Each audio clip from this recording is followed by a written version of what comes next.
Hi, Adomgi chahi se 30 oiramba yai ya 35 oiramba yai. Aduna isana su khalamgani aigidi chance leitre. Kaigino hairadi ai ahansu oire, ichasu leire, technology ki knowledge su miyam leite, karamba job, karamba gi company na bo ingonda hire tawrakani, offer tawrakani, hairaga isagi limiting thajaba ama leiramdoineba. Aduna masi video se ꯅꯪꯒꯤꯗꯃꯛꯇ ꯁꯦꯝꯖꯕꯅꯦ ꯑꯗꯨꯅ ꯂꯥꯁ ꯐꯥꯎ ꯂꯩꯕꯤꯌꯣ ꯑꯗꯨꯅ ꯁꯤꯌꯔ ꯇꯧꯖꯔꯛꯀꯦ ꯃꯊꯪ four example ꯑꯩꯈꯣꯏ ꯅꯨꯄꯤ ꯑꯣꯏꯕ ꯑꯩꯈꯣꯏ ꯃꯅꯤꯄꯨꯔꯗꯒꯤ ꯌꯥ ꯅꯣꯔꯠ ꯏꯁꯇꯒꯤꯁꯨ ꯑꯗꯨꯝ ꯍꯥꯏꯔꯁꯦꯕꯀꯣ ꯑꯩꯈꯣꯏ ꯅꯨꯄꯤ ꯑꯣꯏꯕꯁꯦ ꯑꯩꯈꯣꯏ ꯁꯝꯅ ꯍꯥꯏꯔꯕꯗ 30 years ꯆꯍꯤꯁꯦ ꯁꯨꯔꯛꯈ꯭ꯔꯗꯤ ꯌꯥ ꯍꯦꯟꯗꯣꯛꯈ꯭ꯔꯗꯤ ꯌꯥꯝꯅ ꯑꯍꯟ ꯑꯣꯏꯈ꯭ꯔꯦ ꯑꯩꯒꯤꯗꯃꯛꯇ ꯑꯣꯄꯣꯔꯆꯨꯅꯤꯇꯤ ꯂꯩꯇ꯭ꯔꯦ ꯋꯥꯠꯈ꯭ꯔꯦ ꯍꯥꯏꯔꯒ ꯈꯜꯂꯒ ꯃꯌꯥꯝ ꯂꯩꯔꯝꯗꯣꯏꯅꯦꯕꯀꯣ ꯑꯗꯨꯕꯨ ꯅꯁꯥ ꯅꯊꯟꯗꯗꯤ ꯈꯜꯂꯣ ꯍꯧꯖꯤꯛꯁꯦ ꯌꯨꯝꯗ ꯂꯩꯅ ꯅꯪ ꯑꯔꯅꯤꯡꯕꯨꯗꯤ ꯈꯔꯗꯪꯗꯤ ꯇꯧꯖꯅꯤꯡꯒꯗꯣꯏꯅꯦꯕ ꯌꯥ ꯍꯁꯕꯦꯟꯕꯨ ꯃꯇꯦꯡ ꯈꯔ ꯄꯥꯡꯖꯒꯦ ꯈꯟꯕ꯭ꯔꯥ ꯌꯥ ꯏꯆꯥꯒꯤꯗꯃꯛꯇ ꯌꯥ ꯏꯁꯥꯒꯤꯗꯃꯛꯇꯁꯨ ꯁꯦꯜꯐ ꯄꯣꯀꯦꯠ ꯃꯅꯤꯒꯤꯗꯃꯛꯇꯁꯨ ꯇꯥꯟꯖꯅꯤꯡꯕ ꯑꯃꯒꯤ ꯋꯥꯈꯜꯗꯤ ꯂꯩꯔꯝꯗꯣꯏꯅꯦꯕꯀꯣ ꯑꯗꯨꯅ ꯑꯩꯈꯣꯏ ꯁꯝꯅ ꯍꯥꯏꯔꯗꯤ ꯍꯧꯖꯤꯛꯁꯦ ꯑꯩꯈꯣꯏꯒꯤ ꯋꯥꯔꯜꯁꯦ ꯌꯥꯝ ꯆꯦꯟꯖ ꯂꯥꯛꯈꯔꯦ ꯀꯣꯚꯤꯗꯀꯤ ꯃꯇꯨꯡꯗꯗꯤ ꯑꯩꯈꯣꯏ ꯈꯨꯠꯅ ꯄꯥꯏꯔꯤꯕ ꯁ꯭ꯃꯥꯔꯠ ꯐꯣꯟꯁꯦ ꯏꯟꯇꯔꯅꯦꯠꯀꯤ ꯊ꯭ꯔꯨꯗꯨꯅ ꯑꯩꯈꯣꯏ ꯐꯅꯥꯝ ꯇꯧꯅꯤꯡꯕ ꯇꯧꯖꯕ ꯌꯥꯔꯦꯕ ꯍꯧꯖꯤꯛ ꯑꯩꯈꯣꯏ ꯐꯝꯃꯤꯟꯅꯔ ꯁꯤꯒꯤ ꯚꯤꯗꯤꯑꯣꯁꯦ ꯅꯍꯥꯛꯅꯁꯨ ꯁ꯭ꯀ꯭ꯔꯣꯜ ꯇꯧꯔꯒ ꯊꯦꯡꯅꯖꯔꯛꯄ ꯑꯣꯏꯔꯝꯗꯣꯏꯅꯦꯕ ꯑꯗꯨꯁꯨ ꯀꯩꯒꯤꯅꯣ ꯍꯥꯏꯔꯗꯤ ꯁ꯭ꯃꯥꯔꯠ ꯐꯣꯟ ꯑꯃ ꯄꯥꯏꯔꯦ ꯏꯟꯇꯔꯅꯦꯠ ꯂꯩꯕꯒꯤꯅꯦꯕꯀꯣ ꯑꯗꯨꯅ ꯏꯟꯇꯔꯅꯦꯠ ꯍꯥꯏꯕꯁꯦ ꯀꯌꯥꯃꯨꯛ ꯃꯔꯥꯡ ꯀꯥꯏꯅ ꯑꯣꯄꯣꯔꯆꯨꯅꯤꯇꯤ ꯄꯤꯕ꯭ꯔꯥ ꯍꯥꯏꯗꯤ ꯑꯩꯈꯣꯏ ꯊꯥꯏꯅ ꯏꯃꯥ ꯕꯕꯥꯒꯤ ꯃꯇꯝꯗꯗꯤ ꯑꯁꯤꯒꯨꯝꯕ ꯇꯉꯥꯏ ꯐꯔꯕ ꯑꯣꯄꯣꯔꯆꯨꯅꯤꯇꯤꯁꯦ ꯂꯩꯔꯝꯗꯦꯕ ꯑꯗꯨꯕꯨ ꯍꯧꯖꯤꯛꯇꯗꯤ ꯑꯩꯈꯣꯏꯒꯤ ꯑꯣꯄꯣꯔꯆꯨꯅꯤꯇꯤꯁꯦ ꯃꯌꯥꯝ ꯂꯩꯔꯦꯕ ꯑꯩꯈꯣꯏꯅ ꯁ꯭ꯀꯨꯜ ꯂꯣꯏꯈ꯭ꯔꯦ ꯀꯣꯂꯦꯖ ꯂꯣꯏꯈ꯭ꯔꯦ ꯑꯩꯒꯤ ꯂꯥꯏꯐ ꯆꯦꯟꯖ ꯇꯧꯈ꯭ꯔꯦ ꯉꯟꯇꯥꯅ ꯌꯨꯝ ꯄꯥꯜꯂꯝꯕꯁꯨ ꯂꯩꯔꯝꯂꯗꯣꯏꯅꯦ ꯀꯣ ꯐꯦꯃꯤꯂꯤꯒꯤ ꯔꯦꯁꯄꯣꯟꯁꯤꯕꯤꯂꯤꯇꯤ ꯂꯥꯛꯑꯝꯗꯣꯏꯅꯦ ꯏꯆꯥ ꯂꯩꯕ ꯍꯥꯏꯕꯁꯦ ꯏꯆꯥꯕꯨꯁꯨ ꯂꯨꯛ ꯑꯥꯐꯇꯔ ꯇꯦꯛ ꯀꯦꯌꯔ ꯇꯧꯗꯕ ꯌꯥꯗꯦ ꯃꯃꯥ ꯑꯃ ꯑꯣꯏꯅꯀꯣ ꯁꯦꯀ꯭ꯔꯤꯐꯥꯏꯁꯁꯦ ꯌꯥꯝ ꯇꯧꯔꯛꯈ꯭ꯔꯦꯕ ꯏꯁꯥꯒꯤ ꯄꯥꯝꯖꯕ ꯐꯥꯎ ꯁꯥꯏꯗꯇ ꯊꯝꯖꯔꯒ ꯏꯃꯨꯡꯒꯤ ꯈꯜꯂꯒ ꯏꯆꯥꯒꯤ ꯈꯜꯂꯒ ꯐꯦꯃꯤꯂꯤꯒꯤ ꯈꯜꯂꯒ ꯐꯅꯌꯥꯝ ꯅꯪꯒꯤ ꯀꯔꯤꯌꯔ ꯐꯥꯎ ꯅꯪꯅ ꯑꯗꯨꯝ ꯁ꯭ꯇꯣꯞ ꯇꯧꯍꯟꯗꯣꯏꯅꯦꯕ ꯑꯗꯨꯝ ꯄꯣꯁꯇ ꯊꯝꯍꯜꯂꯗꯣꯏꯅꯦꯕ ꯒꯦꯞ ꯂꯩꯈ꯭ꯔꯦ ꯑꯗꯨꯅ ꯑꯩꯈꯣꯏ ꯁꯝꯅ ꯍꯥꯏꯔꯗꯤ ꯍꯥꯎꯁ ꯋꯥꯏꯐ ꯃꯌꯥꯝꯁꯦ ꯊꯕꯛꯁꯨ ꯌꯥꯝ ꯀꯟꯕꯅꯤꯀꯣ ꯏꯁꯥꯒꯤꯗꯃꯛꯇꯁꯨ ꯈꯟꯖꯗꯕꯅꯤ ꯃꯣꯏꯁꯤ ꯏꯃꯨꯡꯒꯤ ꯉꯥꯛꯇ ꯏꯆꯥꯒꯤ ꯉꯥꯛꯇ ꯈꯜꯂꯒ ꯊꯕꯛ ꯌꯥꯝ ꯇꯧꯋꯦꯕ ꯅꯣꯏꯁꯨ ꯈꯪꯂꯝꯗꯣꯏꯅꯦ 24/7 ꯑꯗꯨꯝ ꯕꯤꯖꯤ ꯂꯩꯔꯝꯗꯣꯏꯅꯦ ꯑꯗꯨꯒ ꯃꯇꯝꯁꯦ ꯆꯠꯍꯧꯈꯤꯕ ꯊꯦꯡꯍꯧꯈꯤꯕ ꯀꯃꯥꯏꯅ ꯂꯣꯏꯈꯤꯕꯅꯣ ꯅꯣꯏ ꯈꯪꯂꯝꯔꯣꯏꯕꯀꯣ ꯆꯍꯤꯗꯨꯁꯨ ꯑꯗꯨꯝ ꯂꯥꯛꯑꯒ ꯆꯠꯂꯒ ꯃꯇꯝꯁꯦ ꯂꯣꯏꯍꯧꯕ ꯈꯪꯍꯧꯗ꯭ꯔꯦꯕ ꯑꯗꯨꯕꯨ ꯅꯁꯥ ꯅꯊꯟꯗꯗꯤ ꯈꯜꯂꯣ ꯑꯗꯨꯝ ꯂꯥꯏꯐꯁꯦ ꯆꯠꯊꯔꯛꯄꯗ ꯏꯁꯥꯃꯛꯇ ꯏꯟꯗꯤꯄꯦꯟꯗꯦꯟ ꯑꯣꯏꯅꯤꯡꯕ ꯑꯩꯅ ꯆꯥꯖꯅꯤꯡꯕ ꯑꯩꯅ ꯆꯠꯅꯤꯡꯕ ꯃꯐꯝ ꯇꯧꯅꯤꯡꯕ ꯀꯩꯀꯥ ꯍꯥꯏꯕꯁꯦ ꯑꯩꯈꯣꯏ ꯂꯩꯖꯗꯣꯏꯅꯦꯕ ꯑꯔꯅꯤꯡ ꯃꯆꯥ ꯑꯃꯁꯨ ꯇꯧꯖꯅꯤꯡꯂꯛꯀꯗꯣꯏꯅꯦ ꯐ꯭ꯔꯤꯗꯝ ꯑꯃ ꯍꯥꯏꯕꯁꯦ ꯅꯠꯇ꯭ꯔꯥ ꯑꯗꯨꯅ ꯍꯧꯖꯤꯛ ꯃꯇꯝꯗ ꯀꯅꯥꯒꯨꯝꯕ ꯁꯤ ꯅꯣꯏꯅ ꯌꯦꯡꯕꯤꯔꯝꯕꯁꯦ ꯑꯩꯈꯣꯏ ꯋꯥꯈꯜꯗꯗꯤ ꯂꯥꯛꯄ ꯑꯩꯁꯦ ꯁꯦꯟ ꯈꯔꯗꯤ ꯇꯥꯟꯖꯅꯤꯡꯉꯦ ꯈꯣꯠꯂꯦ ꯍꯥꯏꯔꯒꯀꯣ ꯌꯨꯝꯗꯁꯨ ꯂꯩꯅ ꯑꯗꯨꯕꯨ ꯍꯧꯒꯦ ꯍꯥꯏꯔꯒ ꯍꯧꯕꯒꯤ ꯄꯥꯟꯗꯝꯁꯦ ꯐꯖꯅ ꯈꯪꯗꯕ ꯀꯥꯏꯗꯒꯤ ꯍꯧꯁꯤꯔꯥ ꯀꯃꯥꯏꯅ ꯍꯧꯁꯤꯔꯥ ꯅꯣꯂꯦꯖ ꯂꯩꯇꯕ ꯀꯣ ꯑꯗꯨꯅ ꯃꯁꯤ ꯚꯤꯗꯤꯑꯣꯁꯤꯗ ꯑꯣꯟꯂꯥꯏꯟꯒꯤ ꯋꯔꯛꯁꯦ ꯀꯃꯥꯏꯅ ꯇꯧꯖꯕ ꯌꯥꯏ ꯍꯧꯖꯤꯛꯀꯤ ꯏꯟꯇꯔꯅꯦꯠꯀꯤ ꯃꯇꯝꯁꯤꯗ ꯑꯣꯄꯣꯔꯆꯨꯅꯤꯇꯤꯁ ꯃꯌꯥꯝ ꯂꯩꯔꯤꯁꯦ ꯑꯩꯈꯣꯏꯅ ꯀꯃꯥꯏꯅ ꯃꯤꯁ ꯑꯥꯎꯠ ꯇꯧꯔꯤꯅꯣ ꯑꯗꯨꯅ ꯑꯣꯟꯂꯥꯏꯟꯒꯤ ꯃꯔꯝꯗ ꯐꯖꯅ ꯇꯥꯛꯂꯛꯀꯦ ꯏꯟꯇꯔꯅꯦꯠ ꯍꯥꯏꯕꯁꯦ ꯑꯩꯈꯣꯏ ꯈꯨꯠꯇ ꯂꯩꯔꯕꯅꯤꯅ ꯍꯧꯖꯤꯛ ꯅꯣꯏ ꯁꯝꯅ ꯍꯥꯏꯕꯗ ꯑꯩꯈꯣꯏ ꯃꯌꯥꯝꯁꯦ ꯋꯥꯔꯜ ꯇꯣꯉꯥꯟꯅ ꯖꯒꯥ ꯇꯣꯉꯥꯟꯅ ꯂꯩꯖꯅꯤꯡꯂꯁꯨ ꯎꯅꯤꯡꯕ ꯃꯇꯝꯗ ꯁꯠ ꯏꯟꯁꯇꯦꯟꯠꯂꯤ ꯎꯔꯦ ꯄꯥꯎ ꯄꯤꯅꯤꯡꯕ ꯃꯇꯝꯗ ꯈꯪꯗꯦ ꯑꯁꯣꯝ ꯂꯝꯗ ꯀꯔꯤ ꯊꯣꯛꯅꯔꯤꯔꯥ ꯌꯥ ꯅꯪꯅ ꯀꯔꯤ ꯇꯧꯔꯤꯔꯥ ꯍꯥꯏꯕ ꯃꯌꯥꯝꯁꯦ ꯎꯕꯁꯨ ꯐꯪꯗꯦ ꯉꯥꯡꯕꯁꯨ ꯐꯪꯗꯦ ꯇꯧꯕꯁꯨ ꯐꯪꯗꯦꯕꯀꯣ ꯁꯤꯁꯦ ꯀꯩꯒꯤꯅꯣ ꯍꯥꯏꯗꯤ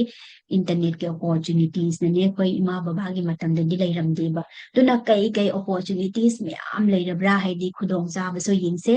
ꯑꯩꯈꯣꯏ ꯑꯣꯟꯂꯥꯏꯟ ꯁ꯭ꯀꯤꯜꯁꯨ ꯂꯔꯟ ꯇꯧꯕ ꯌꯥꯔꯦ ꯍꯧꯖꯤꯛ ꯁꯤꯒꯤ ꯚꯤꯗꯤꯑꯣꯁꯤꯗ ꯅꯣꯏꯅ ꯐꯝꯔꯒ ꯇꯥꯔꯤꯕ ꯎꯔꯤꯕ ꯍꯥꯏꯕꯁꯤꯁꯨ ꯁ꯭ꯀꯤꯜꯁ ꯃꯆꯥ ꯑꯃ ꯇꯝꯃꯤꯅꯦꯕ ꯑꯣꯟꯂꯥꯏꯟꯒꯤ ꯑꯣꯄꯣꯔꯆꯨꯅꯤꯇꯤꯁ ꯃꯌꯥꯝꯁꯦ ꯑꯩꯈꯣꯏ ꯌꯨꯝꯗ ꯂꯩꯅ ꯀꯃꯥꯏꯅ ꯇꯧꯕ ꯌꯥꯒꯦ ꯍꯥꯏꯗꯤ ꯇꯝꯕ ꯐꯪꯔꯦ ꯑꯗꯨꯒ ꯀꯔꯤꯒꯨꯝꯕ ꯄ꯭ꯔꯣꯗꯛ ꯐꯥꯎ ꯅꯪ ꯂꯩꯖꯕ꯭ꯔꯥ ꯌꯣꯟꯊꯣꯛꯄ꯭ꯔꯥ ꯄꯔꯆꯦꯁꯤꯡꯕꯨ ꯑꯣꯏꯔꯣ ꯁꯦꯂꯤꯡꯕꯨ ꯑꯣꯏꯔꯣ ꯑꯩꯈꯣꯏ ꯃꯌꯥꯝ ꯇꯧꯕ ꯌꯥꯔꯦ ꯑꯣꯟꯂꯥꯏꯟꯗ ꯉꯥꯛꯇꯅꯤꯀꯣ ꯑꯗꯨꯒ ꯀꯔꯤꯒꯨꯝꯕ ꯅꯪꯅ ꯈꯪꯖꯔꯤꯕ ꯈꯔꯗꯪ ꯑꯣꯏꯔꯁꯨ ꯅꯪꯅ ꯀꯅꯥꯕꯨ ꯁꯤꯌꯔ ꯇꯧꯒꯦ ꯍꯥꯏꯔꯁꯨ ꯑꯣꯟꯂꯥꯏꯟꯒꯤ ꯊ꯭ꯔꯨꯗ ꯁꯤꯌꯔ ꯇꯧꯕ ꯌꯥꯔꯦ videos create ตꯧบยาที่ไอ้น่ะทำแล้วก็ video เสยุ่งแต่เนี่ย video สิ create ตꯧบ่บ่น่ะหน่วย create ตꯧบยาห้อยกะนาบุกุมบะมาดีไอ้ดี shy โอย introvert โอยไอ้ดี high เลยดาคนเลยดาคัลลัมบ่ซุใหญ่ก็ดูบ่คุจิกมาตังดี faceless กี video เสียมบ่ซุยามยาเด้ไอ้ค่อยกิไม้อุตตะบีดาสิมยามสุเลยก็ skills มาซานี่ online gi through ดาตำจรักกะนี้ให้เต้ให้บ่ได้ยาเด้บ่ให้เต้ให้ดิโตไอ้ try ตองยิงดะบ่กินี่บ่ให้ก็ด้วยนี่บ่ให้รักกันนี่ก็ดูนะซัมนาให้บดาแบรนด์อามาสูบิลตัวไปยาอิสากิเซลแบรนดิ้งอิสากิเซลแบรนดิ้งให้บมาดีคุยอินเทอร์เน็ตตาคุยกีแพลตฟอร์มสิมาดาออทอริตี้มาบิลตัวบ่อิสากิ value อามามีวันดานังนะ value เลยขลุ่นังนะมุข value อีวีบ่ provide ตัวบิสิสุอิสากิเซลแบรนดิ้งเอรักด้วยนี่ก็อดูก็ออนไลน์กิ business สุ start ตัวไปยาเรออนไลน์กิ business ให้ระกะพนามเลยเดดูนะมาทำก็ตักเสออนไลน์กิ business เสตัวเลยama khakta na tiko duna chawrak na masi video tuda ahan bo online gi business se karam bo oira kadoi no khamram da tar gani freelancing noi taram ba yai ko freelance ki tabak tawri kho ni ka haiba taram ba su yai ya ngasi na ahan ba taba oiram ba su yai kem kai de freelancing haibi kaino haidi akhoi company ama da khata thabak taw na taba top pa different companies da nangi isagi own timing da isagi own convenient da nang na samna haibda service ama pb ba client gi da mak to work to bi ba kana ba social media gi account lai ni khalo nang manage to bi ba kumba Instagram po lo kari bo emails ki bo lo kari gumba nang documents iba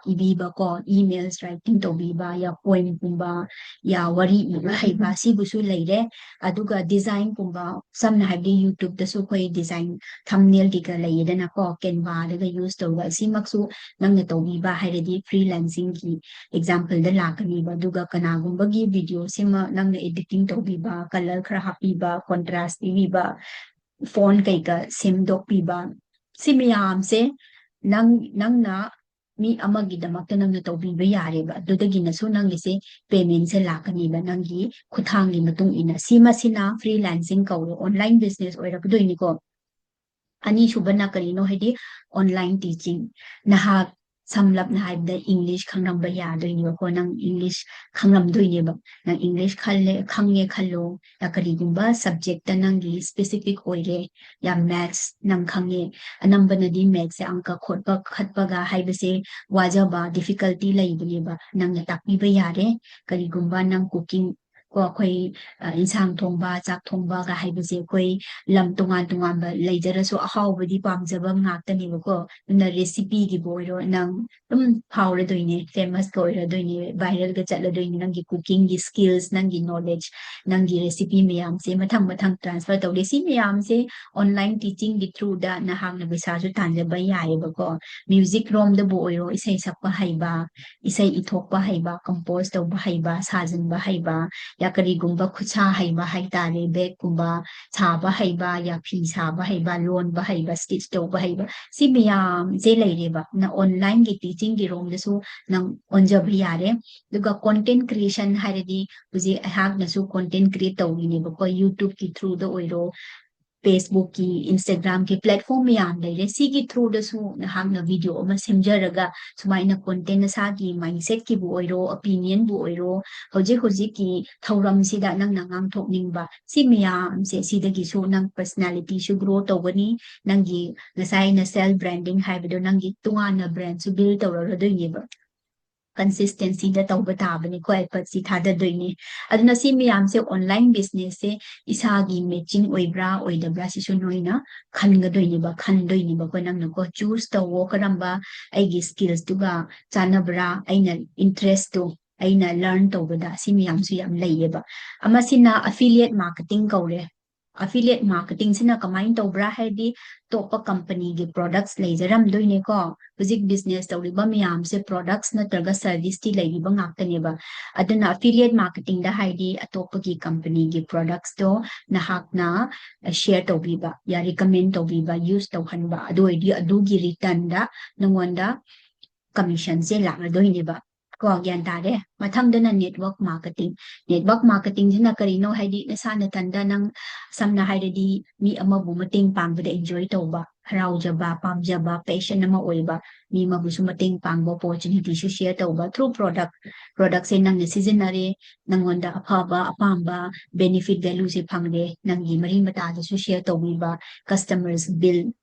base ama build ตบะนะตระกันนัง network มาชู create ตบะก็อาศัยมันนะ network marketing เขาเรียอดุนะอิสามักสู้คุจิ network marketing ดา online business โอยนี่ตัวจริงเนี่ยอดุนะ network marketing ให้ไปสู้ไอ้คุยเขาบ่ได้ไอ้สู้เกมแต่ครั้งรำเดียวก็คุจินั่งนะ scroll ตัวระกะอาศัยวิดีโอทิ้งนะระกะยิงบ่บุมนะอิสามักสู้ scroll ตัวบ่มาทำเด social media ตะกี้ทิ้งนะระกะนี่บ่ไอ้เกมแต่ให้จะเด network marketing เซ by choice หลักเดบ่ไอ้นะ choose ตัวระกะหลักเดบ่by default da lakpani by chance da phangre adubu aina ujarakpada aigi why se strong oiba ai su toba ngamgani ai haigani ai honaradi moi gumna if they can I can haibdo moi ngamadi ai su ngamgani haibdo adugi confidence ama lakpa aduna masi confidence tuna ai se haure hauba matam sida hoi challenges lakani ups and downs lei ko taibang da hoi kari gumba malin da tawiba thabak khuding se hoi success yam thuna shortcut ta la oiba tawra ga hoi gi khud ki experience khud ki thauna ama khud ki tawning jaba ama aduga nungti gi flow da tawba ama simyam sina habitual ama on han le discipline on halle aduga hoi grow tawbani ba sima phamsi ko aduna isagi experience su asumaina tawrapani duna khud isamagna experience lobana hena phaiba ko aduna hojik aina online business ki tongan ba samlapna freelancing gi oiro content creation affiliate networking online teaching simyam se isaga chunaba janaba aisu learn tawradi khairakani ne ai gidi khara interest laine si gidi khara matching tawne isabangna hawba aduga aidi haidai mande ngamdai mande moina haibane aidi hairoi sigumba belief to thado confidence to isagi confidence to lake hairadi ko hawbagi matung da kata confidence lakpani ko hawdringai dadi akhoi isana wakhal da kata tawning jaba ma lakpa adubu action dadi tawthoraktaba duoidi oirego for example koi pawraw su laidrane koi siri thak mada koi kadi kadarga lebraga kadai phaw kaidawngai da matonda ai yawdoino hairaga khallaga leiba step ti lawkhataba step ama lawkharadi ani lawrakani ohum lawrakani konthangdadi matonda su mathakta su koi kaba ngamdoi natraba asumaina maru oibadi ne ko start tawbaduni ba wakhal akda samamraga khallaga hayeng tawse mathang tawse matam loikhibado adumaina khanghawdabni ba aduna start tawbo matungda confidence lakani na start tawge di action se da kayam taiba aduna loidringai da noigi namakta action steps se kamaina lawdoino haibje khanghange ko aduna tap na hojiti internet ki matamne mobile phone pai riba ngaktani ai technology da haite khote leitre hojiti tamga hairagi ba ngaktane aduna action se kari lawni de ahan ba madi ko nangonda especially haibige new skills amadi tammu anauba nangna khangdaba uncomfortable oiba ai hainarakta dubu nang khangge na skills amadi tammu skills haibje hujiki mayam do ko laire adu do khara tamba hawro aduga educational videos su yengo YouTube ta ko migi samna haibada lifestyle gumba yengba nataba ya mukbang gi gumba saba tumba adugi yengba nataba educational video haibadi isagi damakta learning ama piba opportunity ma piba mindset ki rom da khangge growth ki rom da khangge ko isagi damakta platform ama phangjaba adugumba educational na sabu self growth ku ibiga da ba confidence build tawgi da ba inspiration ma piga da ba motivational gi video ko adugumba do yengoba ko atopa random gi videos to yengraga isagi internet to manghan babudi natara ꯑꯗꯨꯅ self ꯒ꯭ꯔꯣꯠꯇ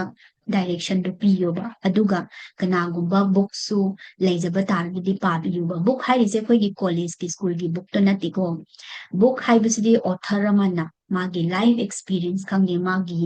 techniques ꯈꯪꯗꯦ ꯁꯤꯒꯨꯝꯕ ꯇꯥꯛꯄꯤꯕ ꯈꯣꯠꯄꯤꯕ ꯃꯌꯥꯝꯁꯦ ꯌꯥꯝ ꯗꯔꯀꯥꯔ ꯇꯥꯏ ꯍꯧꯖꯤꯛ ꯍꯧꯖꯤꯛ ꯑꯩꯁꯨ ꯕꯨꯛꯁꯦ ꯐꯖꯅ ꯔꯤꯗ ꯇꯧꯅꯤ ꯍꯧꯖꯤꯛ ꯂꯔꯅꯤꯡꯒꯤ ꯄ꯭ꯔꯣꯁꯦꯁꯇꯅꯦ ꯂꯔꯅꯤꯡꯗꯤ ꯑꯩꯈꯣꯏ ꯅꯣꯡꯃ ꯐꯥꯎ ꯇꯣꯛꯄ ꯌꯥꯗꯦ ꯑꯩꯈꯣꯏ ꯂꯥꯏꯐ ꯂꯣꯡ ꯂꯔꯅꯔ ꯑꯣꯏꯗꯣꯏꯅꯤ ꯀꯣ ꯑꯩꯒꯤ ꯆꯍꯤ ꯂꯤꯃꯤꯠ ꯑꯣꯏꯕ ꯑꯦꯛꯁꯄꯥꯏꯔꯤ ꯑꯣꯏꯕ ꯂꯩꯇꯦꯕ ꯂꯔꯅꯤꯡꯗꯤ ꯇꯝꯃ ꯇꯝꯃꯒ ꯂꯩꯗꯣꯏꯅꯤ ꯑꯩꯈꯣꯏ ꯂꯔꯟ ꯇꯧꯔ ꯇꯧꯔ ꯂꯩꯗꯤ ꯕ꯭ꯔꯦꯟꯗꯁꯨ ꯐꯪꯁꯟ ꯇꯧꯍꯟꯗꯣꯏꯅꯦꯕ ꯑꯩꯈꯣꯏꯁꯦ ꯒ꯭ꯔꯣꯠ ꯂꯣꯝꯗ ꯏꯟꯇꯦꯂꯦꯛꯆꯨꯋꯦꯜꯗ ꯂꯥꯛꯇꯣꯏꯅꯦ ꯑꯗꯨꯅ ꯄꯦꯖ 4-5ꯗꯤ ꯄꯥꯕꯤꯔꯣꯗꯅ 5-10ꯗꯤ ꯄꯥꯕꯤꯔꯣꯗꯅ ꯅꯣꯡꯃ ꯅꯣꯡꯃꯗ ꯏꯁꯥꯒꯤꯗꯃꯛꯇ ꯃꯇꯝꯗꯤ ꯀꯥꯏꯊꯣꯛꯄ ꯇꯥꯕꯅꯦꯕꯀꯣ ꯅꯠꯇ꯭ꯔꯒ ꯀꯔꯤꯒꯨꯝꯕ ꯑꯣꯄꯣꯔꯆꯨꯅꯤꯇꯤ ꯑꯣꯟꯂꯥꯏꯟ ꯄ꯭ꯂꯦꯠꯐꯣꯝꯁꯦ ꯐꯪꯉꯦ ꯈꯜꯂꯣ ꯑꯗꯨ ꯑꯣꯏꯔꯗꯤ ꯀꯅꯥꯒꯨꯝꯕ ꯅꯪꯒ ꯊꯦꯡꯅꯖꯔꯝꯕꯗꯤ ꯃꯥꯅꯁꯨ ꯇꯧꯕꯒꯤ ꯅꯉꯣꯟꯗꯁꯨ ꯍꯥꯏꯔꯛꯄꯤꯔꯤꯅꯦꯕ ꯑꯗꯨ ꯑꯣꯏꯔꯗꯤ ꯃꯉꯣꯟꯗ ꯅꯪꯅ ꯗꯥꯎꯠ ꯀꯩꯀꯥꯁꯦ ꯀ꯭ꯂꯤꯌꯥꯔ ꯇꯧꯕ ꯀꯃꯥꯏꯅ ꯇꯧꯗꯣꯏꯅꯣ ꯈꯣꯠꯄꯅꯣ ꯗꯥꯎꯠ ꯂꯩꯕ ꯀꯣꯏꯁꯟ ꯂꯩꯕꯅꯣ ꯍꯪꯉꯣ ꯃꯍꯥꯛꯅꯁꯨ ꯅꯉꯣꯟꯗ ꯇꯥꯛꯄꯤꯔꯗꯣꯏꯅꯦꯕ ꯑꯗꯨꯅ ꯍꯧꯒꯦ ꯍꯥꯏꯇꯥꯔꯗꯤ ꯁ꯭ꯃꯣꯜ ꯑꯦꯛꯁꯟꯁꯤ ꯌꯥꯝ ꯗꯔꯀꯥꯔ ꯇꯥꯏꯕ ꯁ꯭ꯃꯣꯜ ꯇꯞ ꯇꯞꯅ ꯃꯆꯥ ꯃꯆꯥꯗꯒꯤ ꯍꯧꯕ ꯍꯥꯏꯕꯁꯦ ꯅꯪ ꯑꯗꯨꯝ ꯗꯤꯁꯤꯄ꯭ꯂꯤꯟ ꯑꯣꯏꯅ ꯐ꯭ꯂꯣꯗ ꯀꯟꯁꯤꯁꯇꯦꯟꯁꯤꯗ ꯆꯠꯊꯔꯗꯣꯏꯅꯦꯕꯀꯣ ꯑꯗꯨꯅ ꯌꯥꯝ ꯅꯨꯡꯉꯥꯏꯔꯦ ꯉꯁꯤꯒꯤ ꯚꯤꯗꯤꯑꯣ ꯅꯣꯏꯅ ꯑꯁꯤꯐꯥꯎ ꯌꯦꯡꯔꯝꯕ ꯍꯥꯏꯕꯁꯦ ꯅꯣꯏꯁꯨ ꯒ꯭ꯔꯣꯠ ꯄꯥꯝꯖꯕꯒꯤꯅꯦꯕꯀꯣ ꯑꯗꯨꯅ ꯀꯅꯥꯒꯨꯝꯕꯅ ꯑꯣꯟꯂꯥꯏꯟꯒꯤ ꯕꯤꯖꯤꯅꯦꯁꯀꯤ ꯃꯔꯝꯗ ꯏꯁꯥꯒꯤ ꯁꯦꯜꯐ ꯒ꯭ꯔꯣꯠꯀꯤ ꯃꯔꯝꯗ ꯏꯟꯀꯝ ꯑꯣꯄꯣꯔꯆꯨꯅꯤꯇꯤꯁꯀꯤ ꯃꯔꯝꯗ ꯈꯪꯖꯅꯤꯡꯕ ꯇꯥꯔꯒꯗꯤ ꯑꯁꯤꯒꯤ ꯌꯨꯇ꯭ꯌꯨꯕ ꯆꯦꯅꯦꯜꯁꯦ ꯁꯕꯁꯀ꯭ꯔꯥꯏꯕ ꯇꯧꯕꯤꯔꯝꯃꯣ ꯑꯗꯨꯒ ꯏꯁꯥꯃꯛꯅ ꯀꯣꯃꯦꯟꯗꯁꯨ ꯏꯕꯤꯔꯝꯃꯣ ꯅꯣꯏꯒꯤꯗꯃꯛꯇ ꯅꯪꯒꯤꯗꯃꯛꯇ ꯚꯦꯂꯨ ꯑꯃꯗꯤ ꯄꯤꯕꯤꯕ꯭ꯔꯥ ꯍꯥꯏꯅꯀꯣ ꯑꯗꯨꯅ ꯁꯤꯒꯨꯝꯕ ꯚꯦꯂꯨ ꯂꯩꯕ ꯚꯤꯗꯤꯑꯣꯁ ꯃꯌꯥꯝꯁꯦ ꯅꯣꯏꯒꯤꯗꯃꯛꯇ ꯄ꯭ꯔꯖꯦꯟ ꯇꯧꯔꯛꯀꯦ ꯅꯣꯏꯒꯤꯗꯃꯛꯇ ꯊꯥꯔꯛꯀꯦ ꯑꯗꯨꯅ ꯁꯕꯁꯀ꯭ꯔꯥꯏꯕꯁꯨ ꯇꯧꯕꯤꯔꯝꯃꯣ ꯂꯥꯏꯛ ꯀꯃꯦꯟꯁꯨ ꯇꯧꯕꯤꯔꯝꯃꯣꯀꯣ ꯑꯗꯨꯅ ꯌꯥꯝ ꯅꯨꯡꯉꯥꯏꯔꯦ ꯇꯦꯛ ꯀꯦꯌꯔ ꯑꯦꯚ꯭ꯔꯤꯋꯥꯟ ꯃꯊꯪ ꯚꯤꯗꯤꯑꯣꯗ ꯑꯃꯨꯛꯀ ꯎꯅꯔꯁꯤꯀꯣ ꯕꯥꯏ ꯕꯥꯏ